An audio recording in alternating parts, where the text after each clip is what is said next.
everyone, and welcome to Impossible Coin, your podcast for the best in video game and nerd-related news. In Ohio, our senior anime correspondent, Tegan Somerset. Tegan, how are you? I am doing fabulous today, Brian. How are you? I'm great. And joining us today in West Tejas, our senior Wonder Woman and pornography correspondent, Rocky Hardy. I swear to God, Brian's trying to make me cringe. Hi, everyone. How are you? I'm doing all right. Fantastic. How's your poke hunt today? Oh, by the way, for people who don't know, the day that we're recording is the Eevee event, but we actually postponed recording until the afternoon so we could all go to the Eevee event. I didn't catch that many EVs. I think I only ended up with like 20 before I had to come back. But 20 in about an hour and a half is not bad. I'm not mad at it. That's a lot of EVs. Well, it is community day. How many of them were shiny? 0. Oh, the worst. It's okay. I'll go after it tomorrow. Because luckily we get the weekend. You gotta get 9, though. Oh, I do need... How you gonna get 9? Some of the shiny evolutions I don't really like. But that's a whole other thing. I wanted to discuss our hot poll on our Facebook. Oh, is the poll over? No, there's still like 5 days left. Yeah, the hot poll is ongoing. We're still gathering votes. I see. Yes. But the poll reads as follows.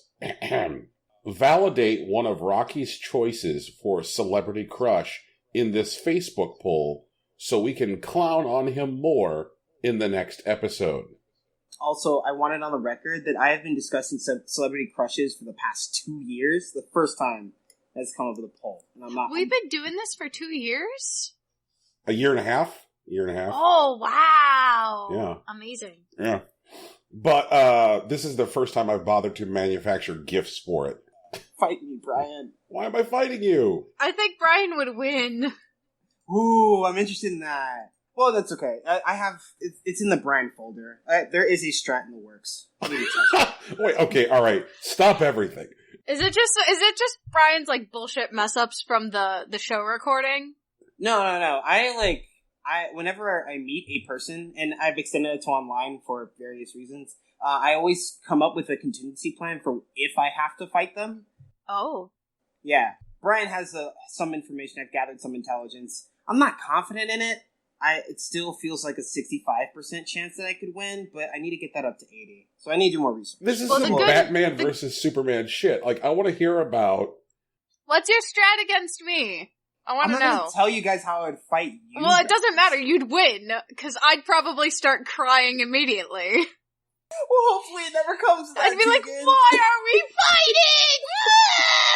fighting? This is some dark shit. Like, this idea that, like, in case things ever go sideways with Pete Jones, here's the Pete Jones folder. Like, yeah. Man. It's one of the various pieces of life advice that I've taken from 30 Rock. Some of those are, like, pretty ill-advised. But, I don't know. Oh, I've taken 100%. How do you keep yourself so positive every day? I lie to myself. I lie to myself every morning and I say this is gonna be fine. And it's not. Have a good day! That's fucking me! It looks, Rocky, in this cheap Facebook poll featuring GIFs, that there is an overwhelming amount of support for Gal Gadot. Well, yeah. Yeah. But that only makes sense. Because, like, Gal Gadot is, like, internationally famous. Gianna Michaels is a pornographic actress, or was a pornographic actress. She's totally retired. But also, you know, most people that take Facebook polls are cowards. So, like, they're not really going to say how they feel. But Gal Gadot could crush you, like, with her forearm, and I'm here for that. Oh, yeah. I'm down for that. Like, I'm not going to trash Gal Gadot. Like, that doesn't make any sense. I'm just saying, like, these numbers are definitely skewed in a way that's more about, like, mainstream popularity than, like, true honest feelings. That's a whole other thing. We got 5 more days. See if you guys shape up. Okay. All right. I see that you couldn't help but press the button yourself, sir. Yeah. I did, yeah. And, Who'd you vote for? Don't worry about it. Brian's gonna out me anyways in like 5 days, so I'm over it. Okay. Yeah. So, like, I also voted in this poll. it's true. I appear to be the only person not messing with the ballot box. I'm keeping the Russians out of this election. That's my work. That's my job. I'm doing the fucking heavy lifting over here. Okay. It's incredible. All right, man. Yeah, that's it's right. It's a Herculean feat. We're grateful for your sacrifice. No problem. To quote Bruce Wayne, do you bleed? Do you bleed, Rocky? Oh my gosh. Shut up. All right, look. Uh, all right. God. Like, for a week where we only have 4 news stories on the docket, it sure feels like we've got a fuck ton of stuff to get through today. I'm sorry, that's because we're trying to make experts now. Yeah. Which I believe is like the new, what's it called? Oh, like buzzword. Yeah! Are we talking about how I'm a buzzword. complete jack-off and how this whole create experts thing is a bad idea? I think it's great. No one's calling it a bad idea. Okay. It's just, we're going to clown on it a little bit. Okay, that's fair. Here at Impossible Coin, we work to create experts We do. in video game news. And sometimes stuff. Mostly stuff. Let's So, be real. I did want to start a little bit off script today, because there's something which I have gone through, which I have not talked about directly on the show, which I've hinted around. I now feel more comfortable talking about because I'm now in a position of breathing a sigh of relief. Share your good news with the world, Brian. Well, but in order to share the good news, I first have to share the bad news, because Okay, I have not yet done But that. there's a happy ending to the story, though, so our listeners do not That's have to right. stress. There is a hand job at the end of this story. No! Don't say it like that! Don't do that! Don't, you're new. Oh god, don't he do did it that. on purpose. Like, Brian has given up on phrasing. Like, he's done with it. He's thrown it in the trash. Disgusting. This show is not about phrasing. This show is about expertise. Nobody wants a hand job. Wait, what about hand jobs? Nobody, Oh my that's God. what you said! That is what you said. You said there's a hand job at the end of this, and nobody wants that, Brian. I assure you, everybody wants a hand job. I definitely do not want that. Okay, I'm not saying that definitely everybody do not wants want one, that. but there are definitely people listening to this show who would enjoy a hand job at the end of the show. I just have to acknowledge that so we can move past. Oh, no thank you. Please write into the show if you'd like for the show to end with a hand job. No! Just don't send it to Tumblr. For God's sakes, please don't send it to Tumblr. In fact, if your plan is to send it to Tumblr, just fucking fall into the sea instead. Okay. Brian, your story. All right. Yeah, back on task. Or not quite task, but getting there. So on July 3rd, I went to work like any other weekday, and I got laid off. There was some reorganization in my company, and they no longer needed me. They said thank you for your service and goodbye. And to their credit, that was pretty much how it actually went. There was a severance package involved. Did you get to at least leave at the top of the day and not at the bottom? It's not like you worked all day and they were like, okay, at 4:30. I was about an hour and a half into my day. Oh. I was given the details of my severance package, which I cannot and will not go into details of here, but they existed. There was a severance package and it happened. I went home. And in the context of something I have shared on the show, in the context of my wife having been laid off a month before me at her job, it was pretty darn terrifying. As in, like, holy shit, like, we're going to be out here under a bridge fucking cooking swamp rats and giving hand jobs for $5, before we know it. It's going to be terrible. No one wants to give $5 hand jobs, Rocky. No one does. Not 5. That's right. Yeah, I mean, you come at me with $100, I might do that handy. But that's an entirely different conversation. Because, come on. Like, it's a pretty good hourly rate. But anyway, so I started looking for work, which is something I hadn't done in 8.5 years. And the last time I looked for work before that was 8 years before that. So I've had like 2 job hunts in the last 16 years. So what you're saying is that you need to plan ahead for the next 8 years. Oh God, Rocky, don't say that. So in like year 7, you gotta start the hunt. Oh, yeah, geez. you gotta start putting pieces together, man. All right.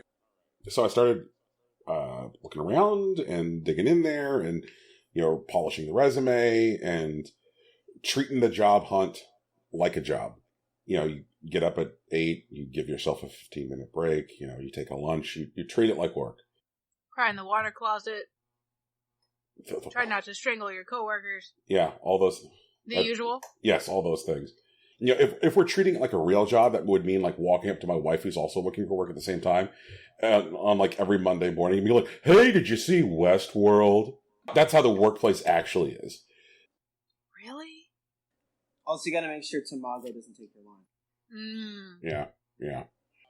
But I got pretty aggressively recruited by a couple different companies. And this past week, I accepted a job. Woo! Yes. I will not say the name of the company. I will share that with Rocky and Tegan off the air.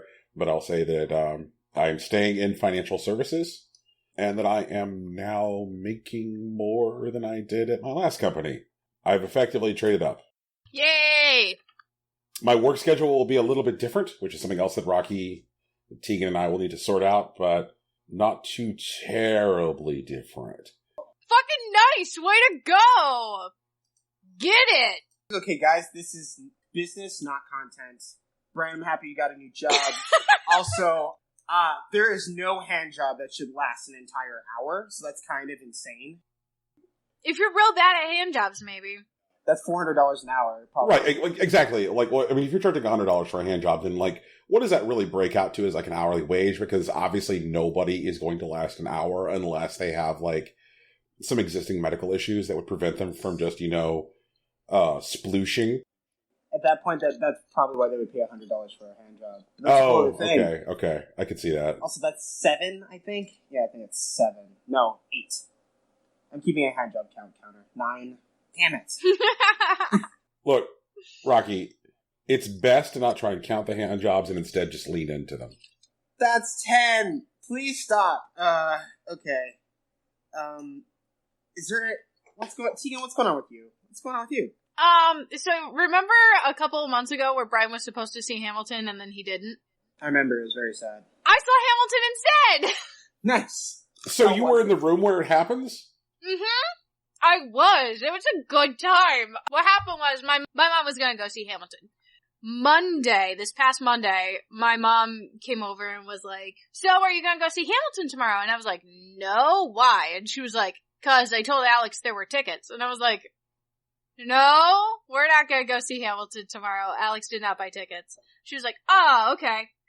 And then like 2 hours later, she texted me, happy birthday, I got you tickets to Hamilton, you'll be in the orchestra. Don't be late. And I was like, okay. So wait, Tegan's birthday just happened? No, Tegan's birthday is in the latter half of the year, not the early half. So we got time. We got a lot of time. But, when your birthday present is an event, you get the present when the event happens. Okay. That's just how it goes. So, before my mom's gotten us tickets to go see shows, and, the show won't be until, April or June. But she'll give me, if, the tickets are on sale earlier, she'll give us the tickets on our birthday. Mm-hmm. So this is just this year's birthday gift. Okay, so what you're saying is that Tegan is our theater coordinator. That's what's happening. I'm down. I like theater. I love theater. That's a lie. I love musicals. I'm a theater kid.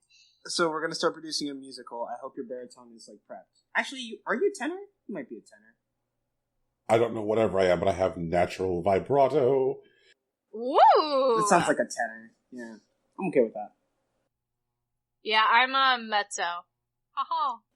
Nice. So fancy. Anyway, so we went, we had really good seats. The people who sat in front of me were these really old ladies who were definitely there with their grandkids, and they were short. So I had the best view. Best view, because I could see everything. And oh my god, our Aaron Burr was so fucking snarky. It was great! Oh, I loved it. He was everything was said exceptionally sarcastically and with building frustration in a way that Aaron Burr, who's on the cast recording, didn't quite master. He was mostly, like, grumpy about it. I get that. But Aaron Burr that we had was so good. I loved it. And I loved it so much that at, intermission, I checked our, playbook, and his social media was in the playbook. Like, in that little blurb where it's like, this is the stuff that I've done, you know, like previously. He was like, here's my Twitter handle. And so I fucking tweeted at him. And he tweeted back. Nice. It was so good. Oh my god, Brian. If you get that option to see the show again, you gotta go. It was so good. It was so funny. I loved it. I'm excited. Hilda was good. I recommend it. I feel that. We had a great time. The little old ladies were so confused for a little bit. It was so funny. What were they confused about? I don't know, they were just confused. They were just like, oh, well, this isn't quite what I expected now, is it? And then they're like, but it's won so many awards. So wait, they were like those two critics from like the Muppets? Yeah, kind of. The ladies? And they were sitting right in front of me, and they were so funny. And they weren't really, like, talking during the show, because they're, you know, old ladies. But right at intermission, they were like, oh, this isn't what I expected at all. They're like, our grandkids just wanted to see the show, and we were like, okay. Okay, so, Tegan, apparently you need international travel advice? Mm-hmm. Yeah, there's something about border crossing here, and... What's going on with this, Tegan? Fabulous me, I'm going to be out of the office next week. Surprise! Surprise! No one. I'm going to Canada. I'm going to drive to Canada. I've never driven across an international border. Okay. I've walked across an international border, I've flown across international borders, and I've taken a train across an international border. But I've never driven across an international border. So I've never had to actually, like, sit at a border crossing where people, like, investigate the vehicle that you're in, if that makes sense. That's not gonna happen to you. I know, because I'm, like, tiny and harmless and very, very white. But it's also, like, the Canadian border, and, like, as long as you have a driver's license, they kind of don't care. Like, that's the whole thing. I need a passport to get back into the U.S., so I have to take my passport, too. Well, this is why I had questions. Mm-hmm. Are Ohio's driver's licenses Real ID compliant yet? The new ones are. The old ones aren't. Okay. So mine is not, because they just changed to that system last month. Okay. So if you had because the way it works now is like Rocky Hot News. If you have a Real ID compliant driver's license, you can go to Canada and Mexico with your driver's license like the olden days, but it has to be Real ID compliant. You also need the Real ID compliant ID to fly in between states now. Starting October 2019. Yeah, because fuck you. Yeah, so... Guys, Real ID compliant? Yeah, a driver's license that makes you look like a fucking murderer. What? They're blue, and the picture on them is real grainy, and you're not allowed to smile in it, and you look like a fucking murderer. What? Okay. You get it mailed to you. It's not just the mailing. There are certain components that, like, the inclusion of an RFID chip within the driver's license. Mm-hmm. Also, there is micro printing in the driver's license, which can be scanned easily. There's UV ink. There are things on Real ID driver's licenses which cannot be seen except under a black light. There's also micro holes in Real ID driver's licenses, so that way, when exposed to sufficiently bright light directly onto the license, there will be pinprick-sized holes that will shine through on the other side. And it's hard to replicate the patterns of holes that exist in them. There's also usually a number generation system for the identifying number, which is hard to replicate, if not impossible to replicate. One of the issues that driver's licenses have had for years is that there's been a pretty easy formula for like, oh, okay, you're from state X. Here's the formula that state X is used for issuing a driver's license number. And so the idea is to lock out those tools that fraudsters or criminals have used for years for the manufacture of fake driver's licenses. In my last job, I did a lot of looking at identifying documents, saying, yep, nope, yep, nope. So, like, Papers, Please. Yes, there was definitely a lot of similarities to Papers, Please in my last job. Okay. So, with the exception, I guess, of the identifying chip and maybe the holes, I feel like Texas IDs have been there for a while. They are also one of the first states that went compliant. Okay, yeah. That makes sense. Yeah. There are states which have struggled with it, either because of the state's budget or because of the number of people in the state. Or it's like, oh, Jesus, like, how are we going to replace the driver's licenses for this massive population? You know, a good example of that is, like, California. Right. It's a giant, expensive national mess. So, thanks, terrorism. Thanks, terrorism! If, this has been a initiative since 9/11, Yup. that was 17 years ago. That's correct. So why am I just hearing about it now? Ohio just changed over. There were years of, like, fighting over it. It took a while for Congress to even agree on a standard. Okay. The change to Real ID was originally debated as part of the Patriot Act, but then it didn't go into the Patriot Act. Okay. They couldn't even settle on a standard for the entire duration of the Bush presidency. And the Department of Homeland Security ultimately didn't even settle on the standard until December of 2013. So it took 12 years of arguing just to figure out what the standard would be. Woo! Yep. Efficient government. Yep. Fuck. Anyway.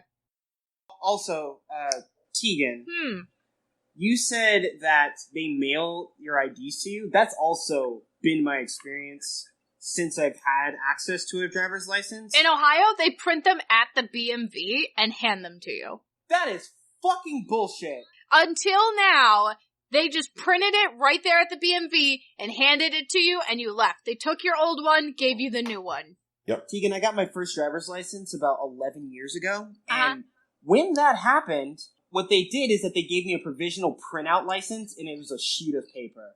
And it was one of those things that, like, when it was like, yeah, I got my driver's license. It's like, cool, let me see it. And you hold up a provisional license. And, like, whether you were talking to your parents, a cop, or a teacher, they're like, all that's not a real license. Yeah, they're just like, yeah, sure, kid. They're like, come talk to me in a month and a half. And that's when it would come in. Yeah, that is outrageous. I'm amazing. Upset. When I got my first driver's license, my mom told me to dress up, so she did my makeup for me because I was small, and we got a new nice shirt, and I went in and said, hi, I'm here to get my driver's license, and they said, okay, and I did the vision test, and then they sat me down in front of the camera, and I said, tease, and then they gave me my license, just like that. Bam, bam, done. And I had a great photo because my mom told me to dress up for my ID photo. But yeah, so I'm gonna have to renew my passport soon anyway, in 2020. Well, it expires in 2020. So, for now, I just have my regular driver's license and my passport that I gotta take with me. But, like, I've never crossed a border. I've never talked to any border guards that weren't, like, in the, like, airport where they can, like, just be like, where are you going? Why are you going there? Okay, bye. Like, that's it. Yeah, I think that's pretty much what should happen. If this RFID thing does become an issue, that might be new, but, like, from my experience, even, like, traveling, like, to and from, like, Mexico, for me, all they would really do, they would check my driver's license, and I guess at that point it's been RFID compliant, and I just didn't know it. But they're just like, where are you going? To Juarez. Why are you going there? To visit some friends. It's their birthday. And it's like, cool. Like, have a nice day. And they just let you go. When you come back, they give you the 3rd degree. Really? But that's different in my, like, situation. Because Mexico, they give you the 3rd degree coming back. In Canada, from what I understand, it hasn't been. The only place I've ever gotten the 3rd degree was when I was trying to enter England. The border crossing agent there, she was so nasty to me. For no reason. She's just like, what are you doing? I'm like, I'm visiting my boyfriend. And she's like, how long are you going to be here? I'm like, 3 weeks. And she's like, how much money do you have? And I was like, why? Yeah. She's like, we need to know. And I'm like, I have this much personally, and then I have this much from my parents. And she's like, and you think that's gonna last you 3 weeks? I'm like, yeah, we're staying at his family's house, so it's not like I have to pay for lodging or anything. She got like all mad about it, and I'm like, what is wrong with you, lady? She was so mean. We always get treated like this when we come to America. Are you sure? Are you really sure that you get treated like this? Because you look just like me, and I highly doubt that.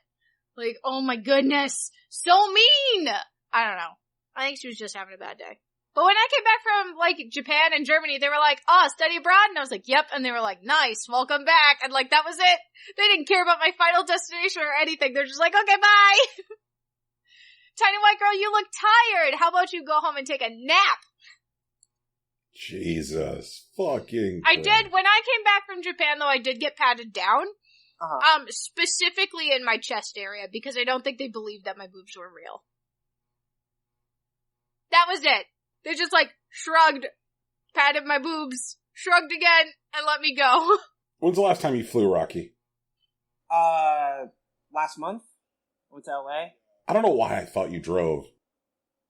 When you flew, did the TSA grab your dork? They did not. My dork has never been grabbed by the TSA. Amazing. Amazing. I count myself blessed. Yeah, like the last time I flew, the TSA grabbed my dork and grabbed the groceries, and it was not good. I'm like, why are you pulling me out of my line? They're like, well, you know what's about to happen. I'm like, oh, good. Oh God, what? Yeah.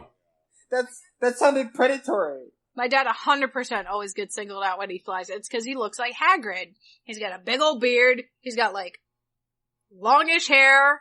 Like, for an old man, he's got a big old belly, and they always pull him aside every single time. Yeah, I'm pretty sure that, like, fat guys get 100% pulled on the line. Because he definitely, like, spent some time, like, grabbing at my belly, and then he's like, all right, now I'm going to grab your dork. Yeah, just like, what the fuck? Like, what is this? What is this? Is this even reality? Come on. That's ridiculous, man. Yeah. I'm so sorry. Yeah. I now have to go through my life when I'm like thinking, okay, list of people in this world who've ever grabbed my dick. Some guy at an airport. Oh, goodness. The only time I've ever been singled out at, like, TSA was when I was wearing a sweater that had some gold thread in it, and I forgot. So they were like, come here, and I was like, what? They were like, does this shirt have metal thread in it? And I was like, fuck, it does. They were like, that sets off the thing and makes it look like you're covered in a bomb. And I was like, oh, well, I could take it off. And they're like, no, you don't have to. And I was like, I'm wearing a tank top, and just threw the shirt off. And I'm like, I have nothing to hide! And they were like, okay, thank you. Put it back on now. Jesus. I'm like a 2 or a 4 in my waist. I'm small, and I'm covered in a big shirt, and I need to wear a big shirt because I got a big chest, and it's not fun.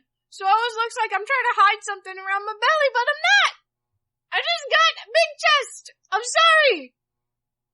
I'm working on it. I am eating like shit. TSA, please be nice to us. TSA, please, I'm trying to gain weight. I'm trying. I'm doing my best. Are you eating peaches and cream? No, today I have honey salted caramel almond ice cream and Munchos. And an energy drink. I had an orange too. It was small though. At least she's eating oranges, guys. Guys, I have a burden in my heart and I need to unburden it. Is it that you're finally playing video games again because now you're happy? I want to fucking talk about Hearthstone. The expansion came out this week, and oh my god. Oh, there is so much lunacy in this fucking thing. How much lunacy? All right. Enough to make some Looney Tunes episodes? Is it more fun than a barrel of monkeys? There is some wild ass bullshit in this expansion. Like, I think I may have sent a message to our Facebook chat this week where I was like, I'm just trying to do the meme. What's the meme? Okay. Because I know you said that, like, you're kicking everyone's butt so fast you can't meme on your meme deck. Yes, and that was a problem. It's like, so there is a card in this expansion, which is called Mecha Cthulhu. Okay. It is a 10 mana 10/10. So, just the stat line is... It's late game. Yeah, it's late game, and it's a pretty slow card. So it's something that, like, you know, for those of you out there who don't play Hearthstone, by the time you're at 10 mana, putting out a 10/10 isn't particularly impressive because at that point your opponent should have the tools to deal with it. But what makes this card interesting is its flavor text. Death Rattle.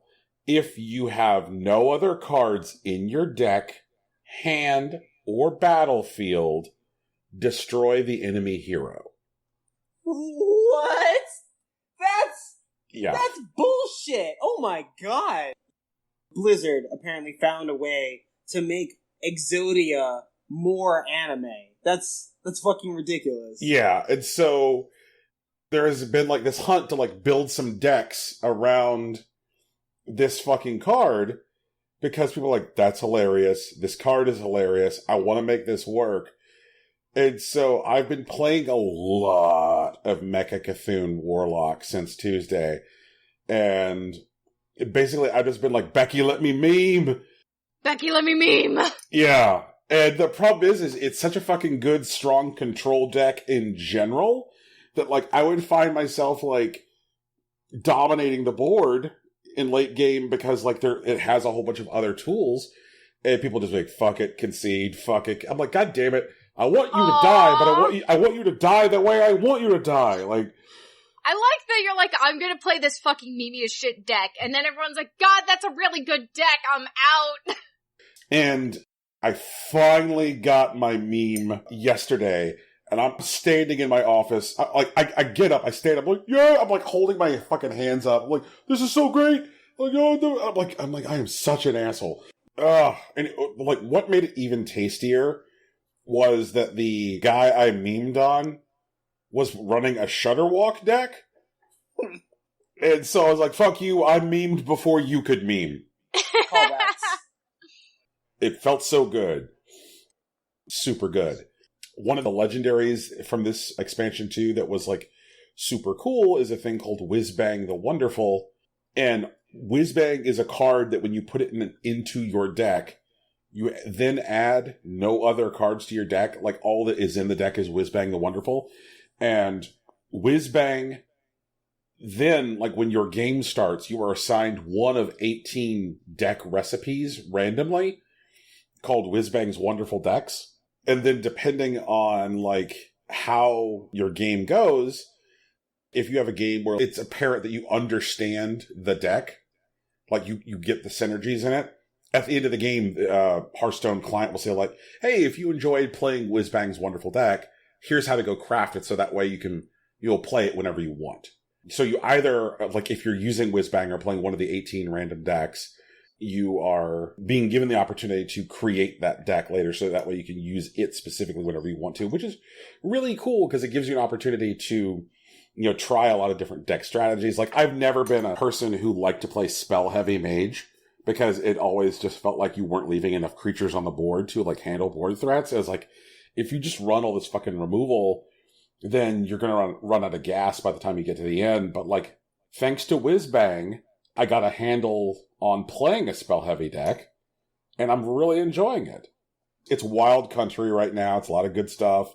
You know, I had a ton of gold going into when this expansion launched because, you know, back to our earlier topic, I didn't know if I had a job. And so I was stockpiling gold, like, left and right. I was like, oh God, I'm like, I don't want this expansion to launch me, not have a bunch of packs. But then I got the job, so I was then able to actually buy packs. So between the gold I had stockpiled and then buying some packs at launch, I opened like 110 packs at launch. It was just fucking silly season. I'm like, well, this is what happens when you buy packs and save up a bunch of gold. So, let's say someone was starting to get into Hearthstone. Maybe they were just curious. Yeah. If they were entering at this expansion, besides, I guess, presumably Whizbang, how else do you think you would suggest that they get into this expansion? I would suggest that they start focusing on collecting cards for a couple different classes. Druid was strong during Witchwood, and it's still very strong. And there are several different Druid synergies that are very, very viable in the meta. So if you're somebody who likes aggressive play in a game, or if you're somebody who likes control play in a game, there are lots of different druid recipes that will work for you. So there's a lot of value for that. But like, so if you're like, say, playing a druid deck and you say like, I'm bored, there's lots of other ways to configure druid. So like, building druid cards or getting druid cards is a thing that will get you a lot of mileage. I think that if you're somebody who likes to play aggro, if you're like, I like to get in there and I just want to move up a ladder as quickly as possible, because like what I find rewarding is, seeing that number climb. I like to get into competitive play and just see that number go up and go up as quickly as possible. That's play aggro, because that's what's going to get you through your games as quickly as possible. And the average Zoolock game right now is 5.6 minutes. So, build a Zoolock deck, and that's also something that you can do comparatively for cheap, and usually without any legendaries at all. So, like, the dust cost is very, very low. Okay, what's Zoolock? What's happening? It's called Zoo because the idea is that you're just dumping so many creatures onto the board as quickly as possible, ergo a zoo, and it's a Warlock deck. So, Zoo Warlock. Where you're just dumping minions as quickly onto the board as possible. This is more possible with Warlock than any other class because of what Warlock's hero power is, which is for 2 mana, Warlock can take 2 damage and draw a card. So with Warlock, you can essentially draw 2 cards per turn by using your hero power. And because all of your minions are super cheap, you can just dump them out onto the board as quickly as possible. And because the games are super fast, it doesn't really matter if you lose some, because you can just jump back in there as quickly as possible. I mean, like, you're conceivably playing up to 10 or 11 games an hour if you're running a Zoolock deck. So, like, who gives a shit if you lose some? As long as you're staying above 500, If you prefer control, there's a ton of options out there right now. My personal preferences are Elemental Shaman, which is pretty wild. But Elemental Shaman requires the player do a lot of math. If you're like, I don't want to do math, I just want to make the bad man stop, then I would probably go with Warrior. And if you guys would like to hear like more in-depth Hearthstone talk, please let us know, because it's something I'm open to, but I certainly don't want to do it at the expense of like making, Tegan's eyes roll back into her head. But it's, whenever new expansions come out, I'm very excited. And this year, the expansions have been real good. They've done a good job at like creating new gameplay mechanics that are spicy, that don't necessarily like up in the apple cart entirely with the new expansion. Like, an expansion should re-energize the game without making everything that's come before irrelevant. Because you don't want to make everybody be like, oh, all those old cards you have? Well, fuck you. And I think that's a feeling for like a bad expansion where you're like, God damn, like this just makes everything that came before it feel like bullshit because of the power creep. Incremental power creep is good, but dramatic power creep is bad, if that makes sense. Rocky, I'm assuming you know what I mean when I'm talking about that because of your engagement with the fighting game community. Also Pokemon, but yeah. Yeah, so incremental power creep good, dramatic power creep bad, and this is a good example of an expansion with incremental power creep. Yeah, for people who need a non-card game example, Pokemon had a big problem with power creep in Gen 4 with Diamond, Pearl, Platinum, where a lot of those Pokemon that came out, Lucario, Metagross, those Pokemon basically made, like, Gen 1, like, your Jolteons, your Machamps, etc. Obsolete.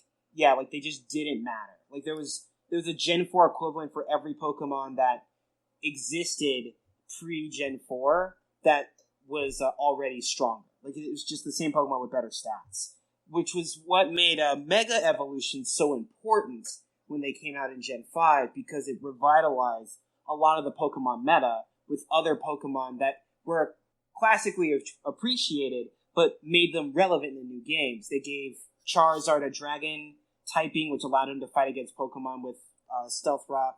They gave Venusaur a Thick Fat, which, even though it had a lot of common weaknesses to like fire and ground and ice types, it could soak up a lot of those and became a pretty solid tanking option. I'm sorry, did you say gave Venusaur a Thick Fat? Thick Fat was the new ability that they gave to Venusaur, which basically halves the damage from all fire. Why does this just sound like we're talking about some girl's booty at the mall? 'Cause he's thick. He's thick with he toady legs! I can't wait to see my Venusaur walking around in Pokemon Let's Go Eevee and Pikachu. It's gonna be great. It's gonna be great with his little toad legs. I'm so excited. He moves like excited. A tank, man. He does! I'm ready! He's a good boy. Venusaur was Pokemon that basically went from garbage to viable in a lot of situations in Gen 5 when they had the Mega Evolutions. So it was a really good thing that they did. Expansions, when games get bigger, they shouldn't make older parts obsolete. They should give you new ways to play with the old stuff. You know, that reminds me though, like, holy shit. Like, the one fucking thing that has happened in the last 2 expansions, it used to be there were like very, very few viable ways to play Malagos. And I don't know, Rocky, if you're familiar with the Malagos card. Not at all, no. Okay, so Malagos is a 9-mana card with 4 attack and 12 health. He's a dragon, and Malagos' text reads, spell damage plus 5. But the issue with Malagos was always that you're putting the thing out on turn 9, and like, at that point, you know, it's kind of the Mecha Cthulhu problem. By the time you put out Malagos, your opponents have ways of getting Malagos off the board. You had very few ways to, like, put Malagos out and then just, like, fuck somebody up with it. But now, it seems like I'll be out there just trying to do my thing, and, like, there's 900 different ways for fucking Rogue to get Malagos out on the board, and basically fuck that. So please check in on the Malagos problem in a couple weeks, because goddammit. Like, Malagos is an old card, which has been made super effective in the new meta, and I'm kind of tired of getting razor pedaled in the face for like 6 damage. Razor pedal? That sounds like a great Venusaur move. Yeah. I want Venusaur to have razor pedal. I mean, it sounds cool about it. Yeah. Kind of video games related. I saw that Red Dead Redemption 2 trailer, and I'm going to be in my bunk. I just fucking cannot wait to get in there and wear my little hat and have my little gun and go shooting and do cowboy things. Tegan, like, what was this your takeaway, or were you like, yep, that sure is a video game? I was like, wow, them some cowboys. That's some stuff. There's some guns and a horse. Nice. Like, I don't know. I don't know anything that goes on in that game. So, Brian, what about this game makes you want to play it? There are so many things that, like, Skyrim pretended to do. Okay. This appears to be more effectively doing. Things that, like, The Witcher kinda got close to doing, that this appears to be doing. Like what? Let's say you would encounter an NPC, and your interaction with that NPC is entirely contingent upon your reputation, the way you have previously conducted yourself. So, like, if you have been a total shitheel, maybe that person just, like, pulls a gun on you on sight. Or if you have not been a total shitheel, then maybe the person is willing to talk to you, which then opens up new questions. Or, like, the idea of being faced with a potential fight to somebody and then having, you know, multiple ways of, like, disengaging it without combat. You're a member of, like, an outlaw gang in this game, and, like, your outlaw gang, you know, needs to eat. And so, like, conceivably you could, like, say, go rob a train and then just buy food at the general store, or go hunting. Just, like, it appears to be that the level of dynamism to the world is exhaustive. And it just seems to be that there's so many different possible ways to get lost in the experience. Mm-hmm. Like, actually building, like, subtlety to NPC interaction, to just tracking a fucking bear through the mountains for hours. I'm like, oh my god. Which is always something that, like, open world RPGs promise, and then, like, very rarely deliver on effectively. Well, yeah, because there's ways to cheese it. So, yeah. So I guess what you're saying is that, like, the way that Red Dead Redemption 2 is presenting itself, it still gives those open world reputation promises, and it looks like it is more adamant about holding you to those behaviors. Yes. Or consequences. Yes. Okay. And the whole idea of, like, whole quest chains and whole stories, which are only open to you because of the way you've behaved. And there's not just going to be, like, a highlighted bubble on the map, which is a mission. You're going to, like, pick up things to do organically. You're not going to get, like, a mission which will be named, like, I ate the beans! And then you have to go do the 8 things which are all on the I ate the beans thing. So, like, rewards, like, Yeah. more committed, like, role play. Yeah. So, like, it's going to be, like, more organic interaction with the world where you're like, oh, I overheard these guys talking about this thing. Let me go act on it. They didn't have a light bulb over them which says, I'm a quest. I just basically had to pay attention to what they were talking about and then go act on that. Okay, that makes more sense. That sounds a lot more like what got me excited about Ghost of Tsushima. At this point, like, Rockstar is delivering about 1 game per generation. Sure. Because they're putting basically their entire studio on, except for the part which is continuing to churn out content for the gigantic money machine, which is Grand Theft Auto 5 Online. But all the people who are not working on that are working on the 1 game they're making this generation, which is Red Dead Redemption 2. And I'm like, oh my god. This game has had like a fucking, at this point, like 7-year-long development cycle. It shows that the polish on this thing is just fucking incredible. I cannot wait to get my hooks into that. It is terrible how excited I am for that because I'm like, man, is there any way this story ends except with Brian disappointed? Like, am I going to get it in there and I'm going to take a look at, like, be riding on my horse and, looking at that sunset and seeing my horses, like, swinging balls and go, like, I guess this is okay. But I'm seeing here that as opposed to watch a trailer about a video game or play some card game, apparently you played a video game this week, and that video game is Octopath Traveler, and you've requested that we ask you anything. So let me ask you, Was it a good time? Dude, it was. It was a good time. I finished the boss fight that I was upset about, and what I had to do, I had to look deep inside myself and really explore the world. Before I actually beat that last boss fight, I completed all of the side quests in the game, and some of them led me to some pretty spectacular weapons for some of the characters. There are 2 sets of final weapons. One is called the Forbidden Weapons, which you have to steal, if I remember correctly, as Therion, and they are very powerful weapons, but they all come with very serious detriments. Sometimes they reduce stats, sometimes they increase enemy encounters. They do various things like that. And then there's another set of weapons called the battle-tested weapons, which are only purchasable by Tressa from essentially the strongest people throughout the world. Like, you could buy Leon Bistral, Pirate Captain Merchant Spear, and that's Tressa's best possible spear. You can buy Heathcote's Dagger, which is a very powerful dagger that also gives you a lot of magic damage and increases all fire damage that you deal. You can buy Zonta's bow, who is Hanet's trainer, stuff like that. And so I went around, I did all those things.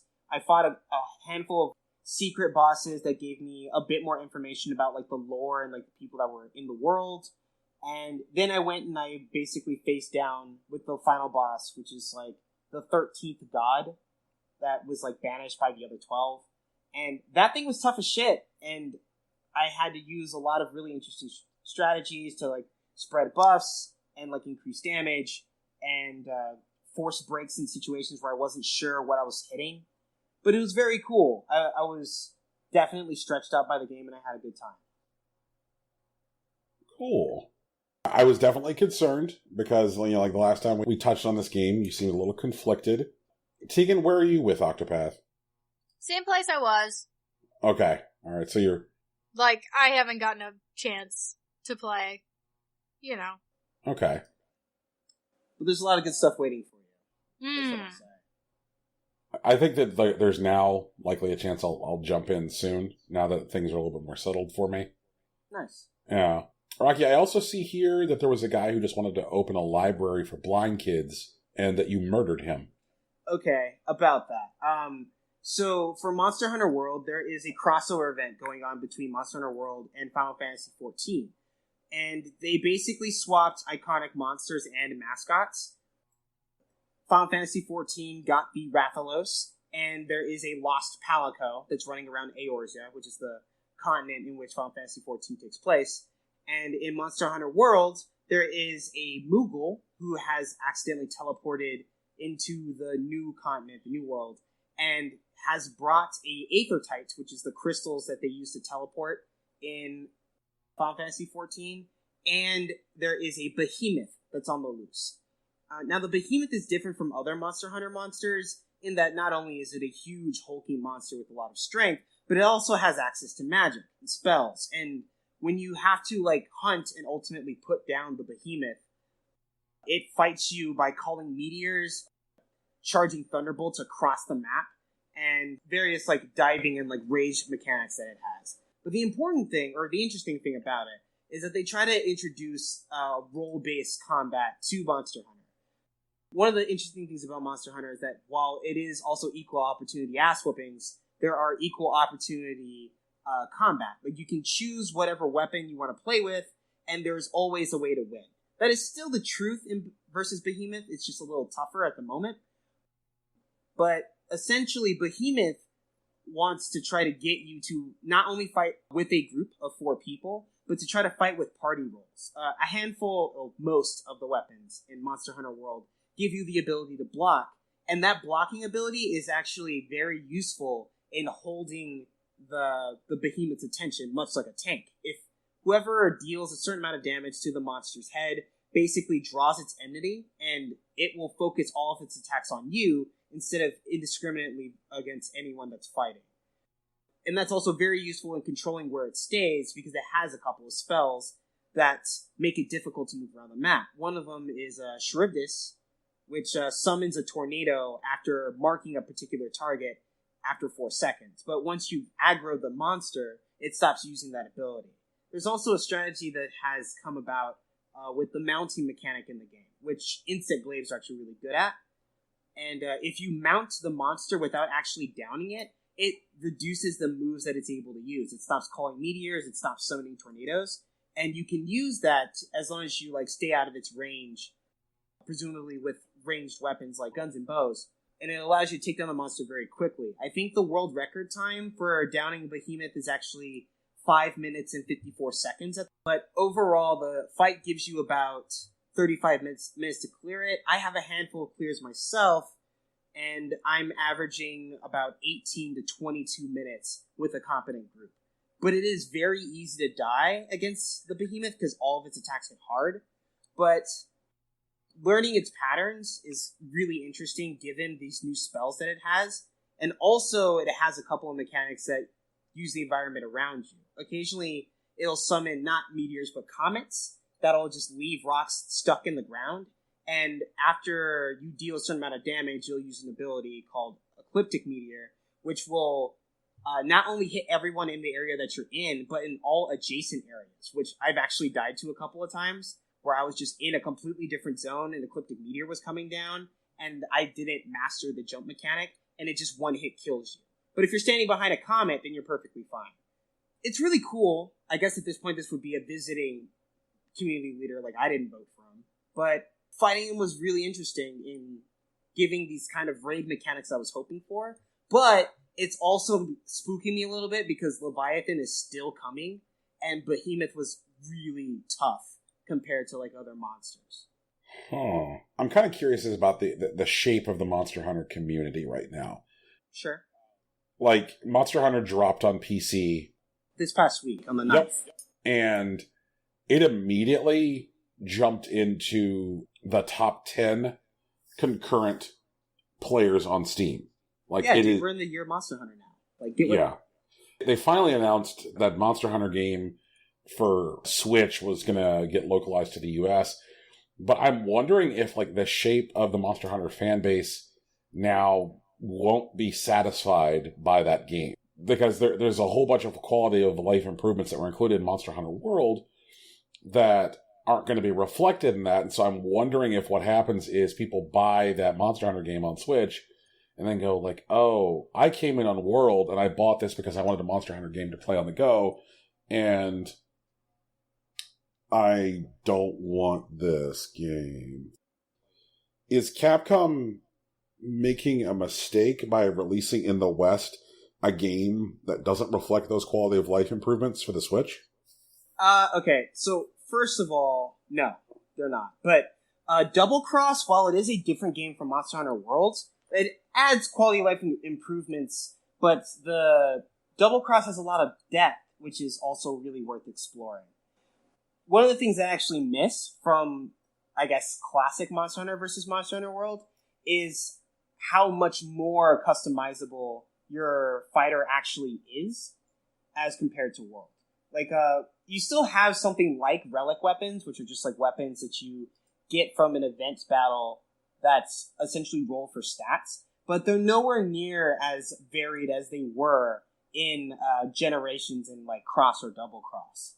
In addition, Double Cross is adding the kind of varied like roles that were introduced in Behemoth, but they're definitely going to be a lot more accessible because between you and me, I don't think there's actually anything as hard as Behemoth in Double Cross, except for maybe Ankantor, but I'm not entirely sure. I'd have to play it again. But you get not only the 14 weapons, and you get the initial like 3 styles that you had, which were Guild, which is the normal weapon style, Aerial, which is something that you can't really do in World, and Bushido, which I guess you could try maxing out on Evasion in World, but it's not the same. Like, Bushido is just a totally different way to play. In addition, you get Brave styles, which gives you like super meter style stuff. Now you have Alchemist, which allows you to play like a caster, and I believe there's like another like specific cleric type role that's able to play, which is more like wide range plus. Like, the Switch game is definitely going to be a bigger game than World, even if it isn't as quote unquote, I guess, streamlined as World was. Because, I mean, you're going to get, like, loading times between, like, zones and whatnot. And, like, guys like you who have been on this series for a while are going to be all about it. But, like, one of the things that Monster Hunter World did, which Capcom wanted, was to bring a bunch of new people to the series. Right. And those are the people I'm wondering about. The people who came on board with World.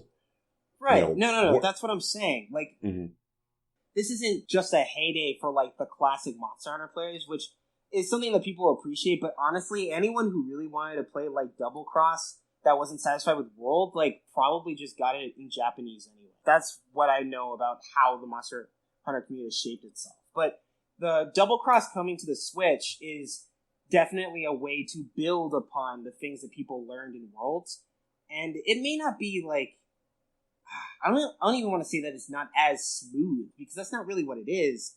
It's just like, World is definitely condensed into this one thing to the point that it might actually be considered watered down. So if people who are moving from World, or not even moving from, because World is still alive, but people who pick up Double Cross on Switch who are expecting like a one-to-one experience to Monster Hunter World, I'm going to tell you that that's not what's going to happen. Like, it's definitely a bigger game, and it's going to feel a little different, but not really different.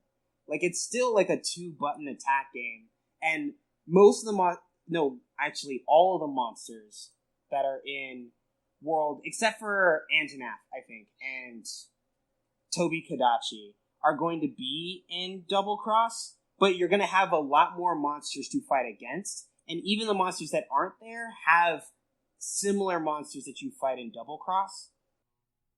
So I don't think it's enough to like push off those people, because it's still Monster Hunter. That's what I'm saying. And like, Cross and Double Cross are definitely a great entry point to the series on their own. They're just bigger. They just have more content, like, outright. Okay. And I know there are things about Monster Hunter World that differentiate it from the rest of the series, but that's not enough to like keep you from actually enjoying the game. That's my personal opinion from playing all of it. Like, okay. It's not going to please the people that play Freedom Unite, and like, whoever really likes Freedom Unite. Freedom Unite was a bad game that had a lot of issues in it that made it borderline unplayable. But Double Cross isn't anything like that. It's a very playable game, and there are more options to play that even exist in World. It's not like, 3D HD, so like, if you're gonna miss that, I'm sorry, because you're just gonna miss that. But it's still a really good game, and it's deserving of your attention. Okay. Do you think the fact that Double Cross is, as far as its appearance goes, the original assets are 3DS assets.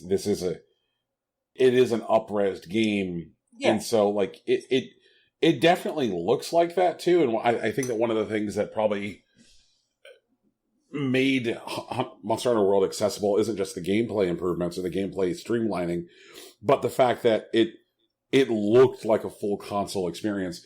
Do you think the fact that Double Cross is an up-res 3DS game going to hurt it at all? Like, are people going to get it and be like, "Oh Jesus! Like, what the fuck? Like, the texture of the ground in this area looks like this just one big flat, like, green indiscriminate blob. Like, where's my lush jungles? Where's my deserts? Like, is the appearance of the game going to hurt the game in the West?"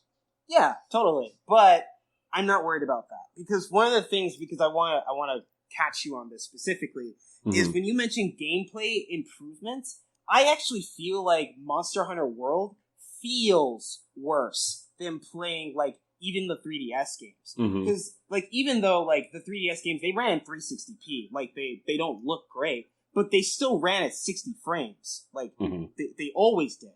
And in Monster Hunter World, like, the native is, like, 30 frames, and it goes down in, like, in very complicated environments. When it's raining and there's, like, 2 monsters in the area, you'll get lag even when you're playing by yourself. And it's worse when it's online. But, like, Switch doesn't... Well, not Switch, but Cross, Double Cross, and even 4U just didn't have those problems. Even if it didn't look as good, it felt better to play those games. Okay. And I think that's what's going to keep people playing those games. That, like, they're not going to feel that kind of slowdown. And it's noticeable. Like, I messed around with 4U, like, 2 weeks ago because I wanted to remember what it was like to fight a Zenogre. And I just, like, didn't, like, the game didn't choke up in the ways that I've been used to it choking up on Monster Hunter World. And I think that'll make for a better experience, even if it doesn't look as good. So, sure, like, the graphics, there are some people that won't play anything under 720p, but I'm not worried about those people. Like, I'm really not. Like, because I know that the game is good enough to play on its own, that the people that, like, play Monster Hunter will keep playing Monster Hunter. Okay. I keep on wishing that I wished to play Monster Hunter, but I get that. Don't. Yeah, no. It's cool, dude. Like, I mean, I wish I'd played Dead Space, but, like, I just never got around to it. Do we want to migrate to news? Yeah, sure, let's do it.